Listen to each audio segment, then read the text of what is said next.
Ciao e benvenuti al primo episodio di Commander's Blueprints, la serie in cui analizziamo insieme strategie e mazzi per Magic the Gathering Commander.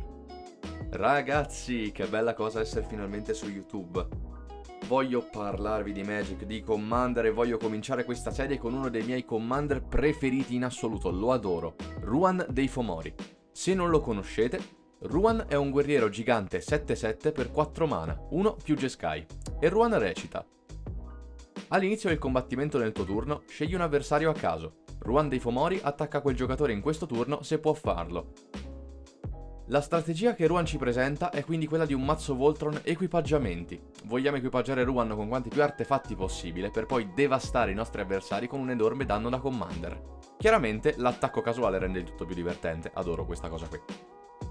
Il mazzo che vi presento devia però dalla strategia Voltron classica, presentando diverse creature che possono fungere da alternativa in caso in cui Ruan diventi troppo complicato da lanciare. Sapete, troppe rimozioni, torna nella command zone troppe volte e magari vi finisce a costare 12-14 mana e lì non ha più senso lanciarlo. Quindi trovate la mia decklist in descrizione insieme a qualche mia proposta personale, carte che non sono nella lista che vi porto oggi, che però sono a mio parere un'alternativa un po' divertente, un po' più, sapete, un po' più cacciarona. Qualcosa del genere. Quindi cominciamo dalla parte più importante, gli equipaggiamenti.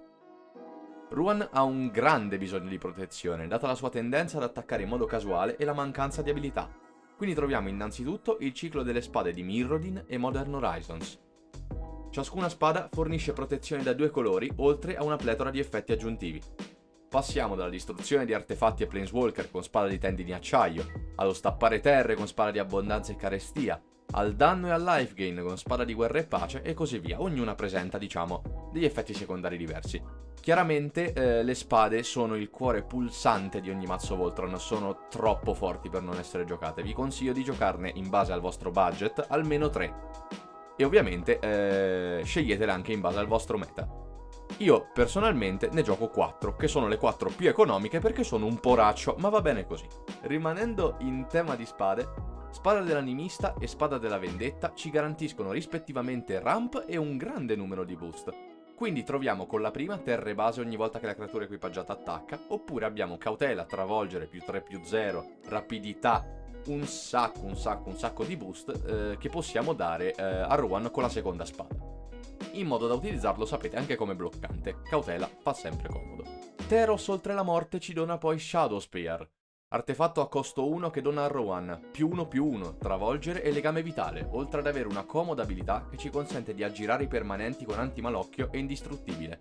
Altri 2 perni del mazzo sono Martello di Nazan e Plasma Sole. Il primo ci garantisce indistruttibilità, equipaggiamento automatico. La seconda ci garantisce il lanciare magie bianche o rosse dal nostro mazzo senza pagare il costo di mana.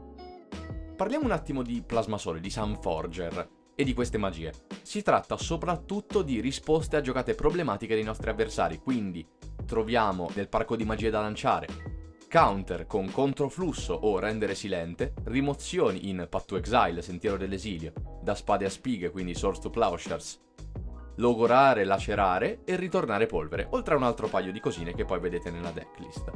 Plasma Sole ci consente l'accesso a tutte queste opzioni semplicemente pagando 2 mana e disequipaggiandola dalla creatura a cui è equipaggiata. È imprescindibile, forse l'equipaggiamento più forte di Magic, è incredibile. Altri equipaggiamenti di utility sono Stivali Piedelesto e Schieneri del Fulmine, che ci garantiscono rapidità e protezione da spot removal. Mantello Seta Bisbiglio invece, protezione e l'impossibilità di essere bloccati. Quindi chiaramente abbiamo velo e appunto le nostre creature sono imbloccabili. Corazza d'assalto invece ci dà resistenza agli effetti sacrifice.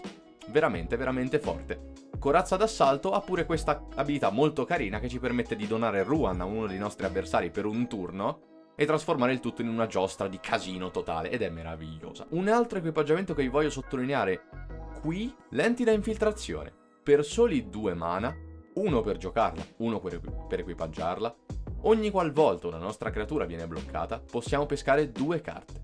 È incredibile, equipaggiatelo a Ruan e ridete in faccia ai vostri avversari mentre pescate distruggendo i loro bloccanti. Per quanto riguarda invece adesso le creature, ho voluto includere opzioni che potessero, come detto prima, sostituire Ruan un po' come piano B, oltre ad essere ottime creature di utility. Akiri Lanciafuni si potenzia con ogni artefatto che entra nel nostro campo di battaglia.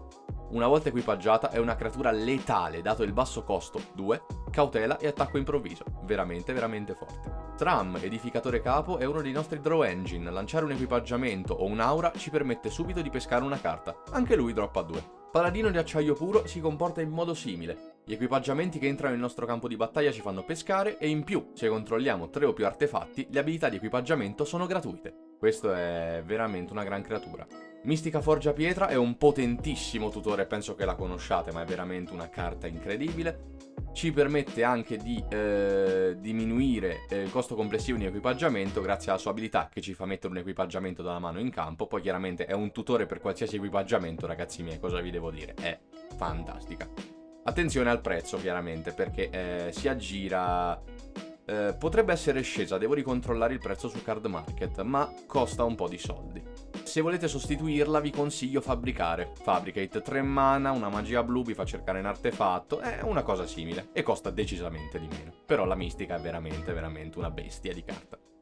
Comunque, continuiamo con Mago dei Gingilli, Tributi e Trofei. Questo trio sono altri 3 tutori che possono andare a cercare equipaggiamenti o mana rock, sapete, sassi tipo Sorring, i signet, i talismani, se ne abbiamo bisogno. Rispettivamente cercano a 1, 2 e 3 mana.